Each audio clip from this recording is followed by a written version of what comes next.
कमले कमलालये प्रसीद प्रसीद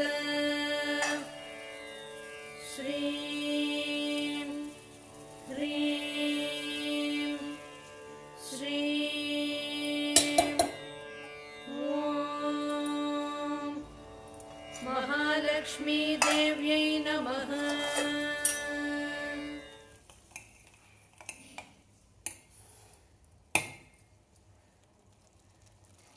ఇప్పుడు ఇది ఇలాగా ఉడికించేసాం కదా, పనసపొట్టండి ఇలా వచ్చింది. అమ్మటానికి వస్తుంది కదా, మాది రోడ్డు పక్కనే ఇల్లు, ప్రతిదీ అమ్మడానికి వస్తుంది. అన్నీ కొనుక్కోం కానీ ఇలా పనసపొట్టు కొనుక్కున్నాం. మన బొబ్బరిపప్పు మినపప్పు కూడా కొన్నారు మా వారు. ఏమీ కొనవండి, బయట నుంచి అన్నీ తీసుకొస్తారు. ఎవరి దగ్గర కొన్నా ఒకటే, వారి దగ్గర కొని వీరు అమ్ముతారు అంతే తప్ప వీళ్ళ దగ్గర కొంటే బాగోదని కాదు. ఇలా పనసపొట్టు తీసుకున్నారు. ఇది తౌడు పొట్టు అంటారు.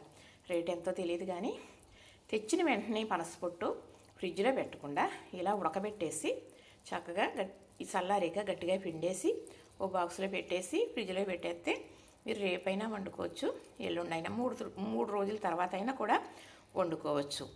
కానీ తెచ్చిన పనసపొట్టు మాత్రం అలా ఉంచకూడదు, మారిపోతుంది, అంటే కలర్ మారిపోతుంది, రుచి మారిపోతుంది.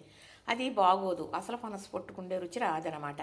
ఎప్పుడు కూడా ఇలా తెల్లగా చూసారా, పచ్చగా ఉండాలి, ఎరుపు ఉండకూడదు. అంటే తెల్లగా ఉండే పొట్టుకి పసుపు కొడతారన్నమాట, పసుపు రాస్తారు. ఇందుకు కలర్ మారకుండా, కన్ను మారకుండా, రుచి మారకుండా, అందులో చెడు అనేది రాకుండా. కాబట్టి పసుపు పచ్చగా ఉంటుంది. అయితే పొట్టు తెల్లగా ఉండాలి. మనకి పసుపు రాసినా కూడా ఎరుపు వచ్చేస్తుందండి, కొంచెం ఎరుపు రంగులాగా. అది రుచించదు, అది కనమారిపోయిన లెక్క అనమాట. అందుకే కనమారిపోతుంది అంటారు, అంటే కలర్ మారితే కనమారుతుందని లెక్క అనమాట. చూసారా, నచ్చిందా? ఇంతేనండి. ఇది ఉడకబెట్టేసాను కదా, చల్లారిగా పిండేసి కూర చేసే విధానం పెద్ద వీడియో షార్ట్లో పెడతాను, చూసేయండి. చూసిన వారు లైక్ చేయండి, షేర్ చేయండి, సబ్స్క్రైబ్ కూడా చేసేయండి. పనసపొట్టు అయితే ఉడికిపోయింది.